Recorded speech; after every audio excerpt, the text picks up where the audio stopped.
Hello ladies and gents, it's Seriously Silly with another video, a long awaited video. So first and foremost, I just wanted to thank you for sticking around and for taking the time again to watch these videos. And yes, the delay in putting out this video is somewhat of an understatement. I think the last time I uploaded a video was about a month ago, and I really apologize for that. Now, aside from the typical reasons for the delay in videos, and I totally understand it because I experienced it myself. You know, I could definitely say, oh, life is busy right now. I don't have much time to dedicate to the videos, or, you know, work is so hectic. I couldn't really spend a lot of time on things, or, you know, family time is important. I really want to spend a little bit more family time.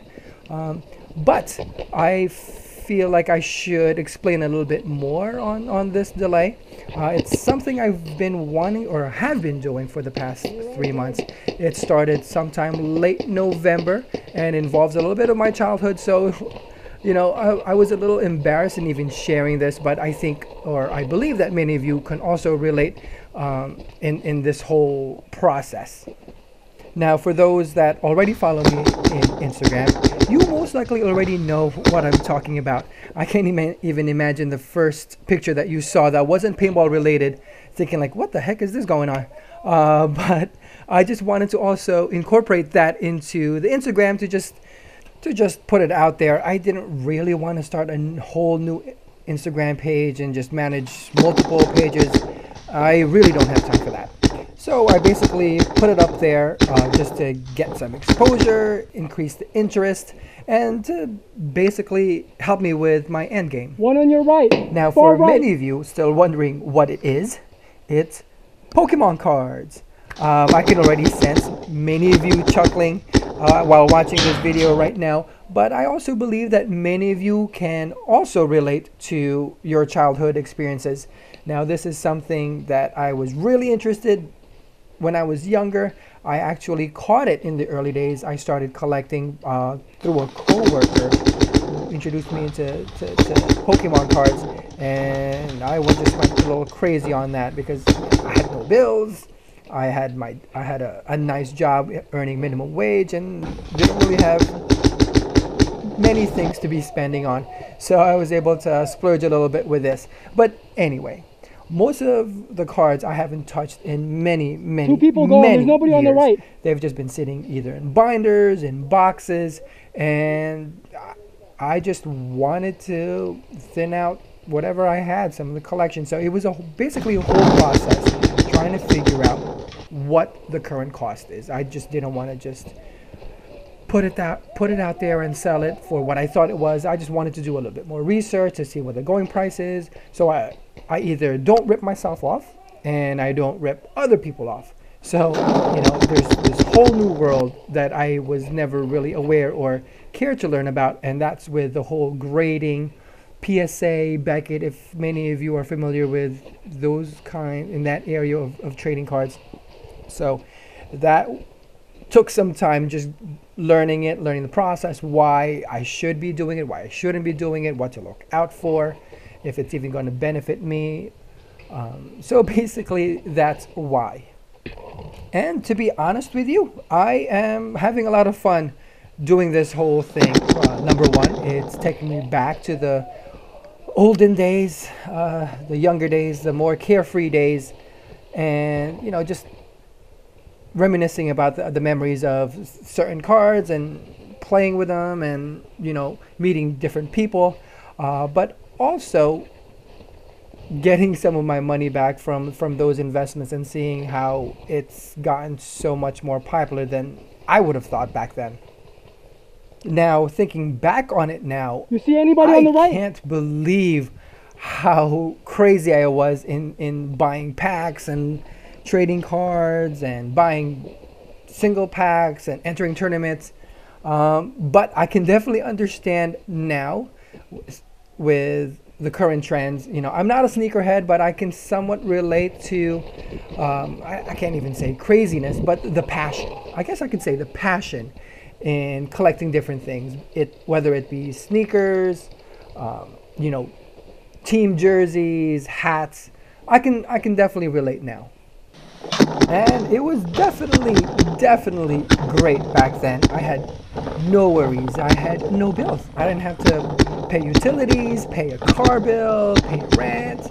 I basically just worked at my job and did whatever I wanted with my money, to go out with my friends, to go to the movies, do this, do that, and you know, a lot of it was spent on these Pokemon cards. But I am glad that it was a good stumbling on a good investment.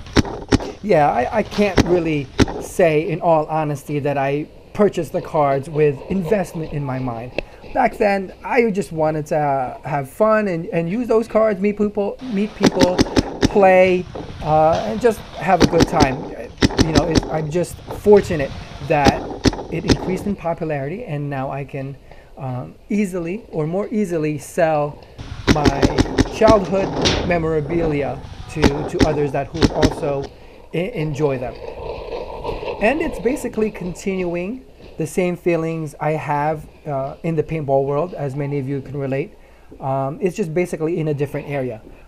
If you order or trade things online, you have that expectation for that package to come to your door, whether it be a new marker, a new mask, a tank. Instead of paintball items, it's Pokemon items. When I send out the cards to get graded, I have to wait patiently for them to finish with the whole process.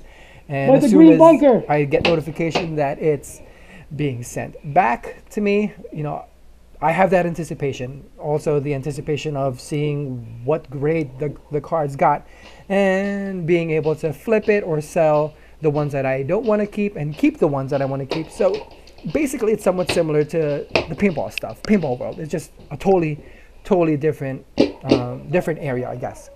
But you know what? That's enough. I think I spoke enough, if not more than enough, about Pokemon cards.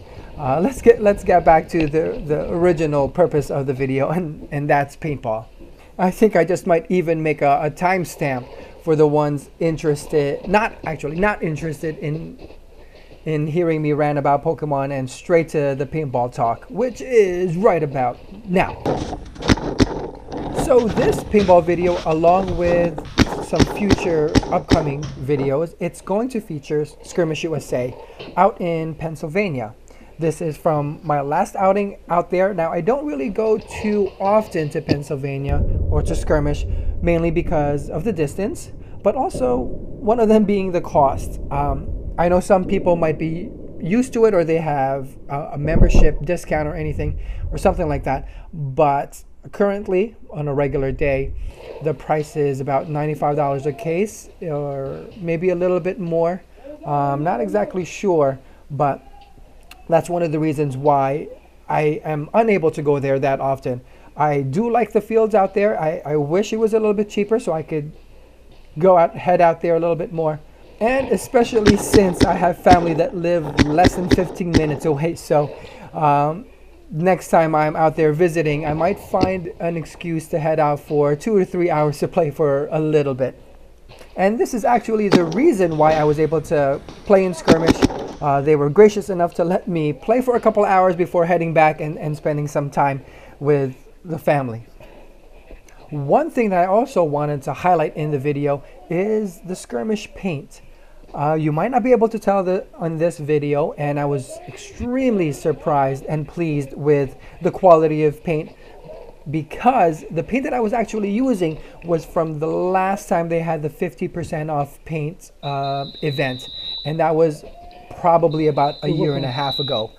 So this is very old paint, and I have to say I haven't really been consistent in maintaining or making sure the paint is good. You know, there are certain strategies to keep or to prolong the life of paint. One of them is to keep them in nicely controlled temperature room about once a week. Make sure you rotate it so it doesn't get dimpled, it doesn't get misshapen, or the paint doesn't settle on one side of the paintball. I mean, I would do it when I remembered it, but I have to be honest and say, if I did remember, it was probably about once a month. So at the beginning of the day, I wasn't expecting spectacular things with the paint. I was somewhat expecting to have, some slight difficulty, maybe some barrel breaks or some of the paint not shooting straight.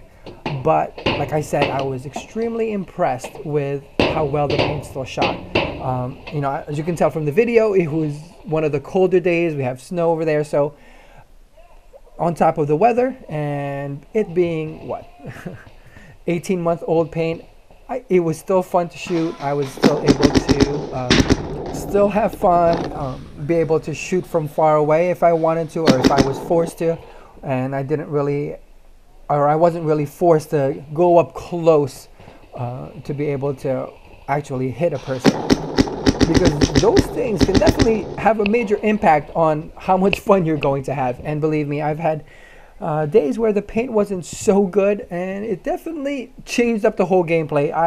I'm not a fan of that. I wasn't too fond of that, and I'm sure many of you guys out there can relate. You could probably recall very easily the last time that you went out to play, you had garbage paint, whether it broke in your hopper, it broke in the barrel, or it just wasn't shooting straight. It definitely impacts how much fun you're going to have out there in the field.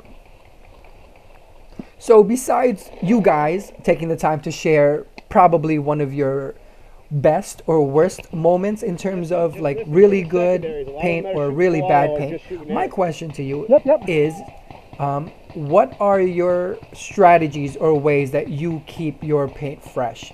I know some people out there that play and they have like maybe a bag left. They just might kill it on their last game and just waste it all. But for me, if I still have a bag, I'll bring it back home, whether I use it for testing, if I do test some guns, or I just save it for the next time. But I'm curious as to techniques that you might have found out that is, aside from the typical rotating frequently or the certain temperature, keeping it at a certain temperature, what strategies have you learned to be able to prolong the paint that you have? What type of paint you found to be the best, or just paint that didn't really last long, no matter how well you took care of it the next time you went, it definitely wasn't good anymore, whether it was just 2 weeks, 3 weeks, or maybe even 4 weeks. If you could definitely take the time and comment any strategies, any advice for other paintballers out there that don't go out as often but they still have paint left over, I'm pretty sure they would appreciate being able to use the paint again, and maybe even encourage them to go back even sooner to play paintball. So even though I've played in Skirmish a few times before, all of them have been with a big group, and that's basically to take advantage of their 50% off days. But in this particular video, it was a first for me to play as a walk-on. Now, when playing on big fields like this, I definitely prefer playing with a big group. I think for me, it's a little bit more fun playing with people that I know or have played with before. And it's definitely fun being able to see who you shot and share stories on who shot you, who you were able to trap out there and shoot. I mean, it also definitely makes the car ride home definitely more interesting. But if you've ever been a part of a big group gathering, you'll probably also know the difficulty in getting a whole bunch of people together out in the same weekend. I never really realized how difficult it could be in terms of getting everybody together until I tried to do it myself. Initially, when the word first got out, I had quite a few people interested in going, whether they've never gone before or they've played a few times before. It was well received. They really looked forward to going out and coming together as a big group to play. However, when the time got closer, many of the stories changed, and I totally understand it. Schedules change, things come up that would kind of make it a little bit more difficult to come out with us. And this is especially true when you're trying to get a minimum of 20 people together, and which is the case for Skirmish.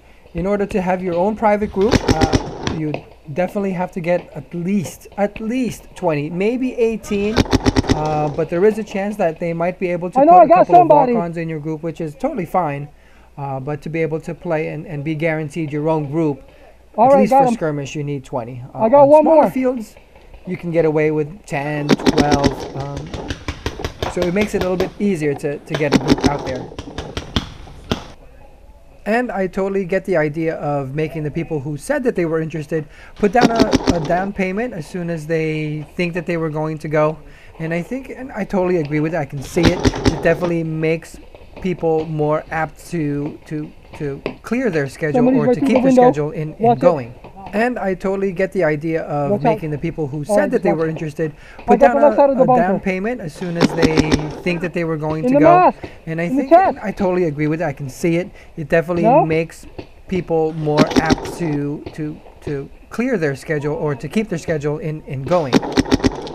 But when I was doing it, I chose not to do it mainly because I didn't want to be responsible in holding everybody's money for about a month or maybe even 2 months. I just didn't want to be responsible for it, and I think that kind of backfired on me when the day came for paintball. So as far as what I did, I would just occasionally somebody's approach getting people right now. as the day got closer for paintball, if they were still going, and not to wait until the day of. And I tried not to ask them too often because I found that annoying if somebody kept asking me if I was going to play paintball. So I tried not to ask too much, and that's, I think, why other things came up and it slipped their minds. But if you actually are able to get a whole group together, it is a wonderful feeling to be able to be successful and get a whole group of people together all in one day, just to spend the day and have fun playing. Somebody's On the other hand, it is quite fun to play as a lone wolf from time to time, especially on a field that you're not too familiar with. You know, I have to say, I did get some first-time jitters when I was heading out to skirmish. It reminded me of when I first started playing paintball by myself. Overall, it was another good outing at skirmish, and I'm hoping to be able to head out there sometime soon before springtime. And as always, thank you for watching the video. Please feel free to comment, subscribe, or even like, and see you out there on the field.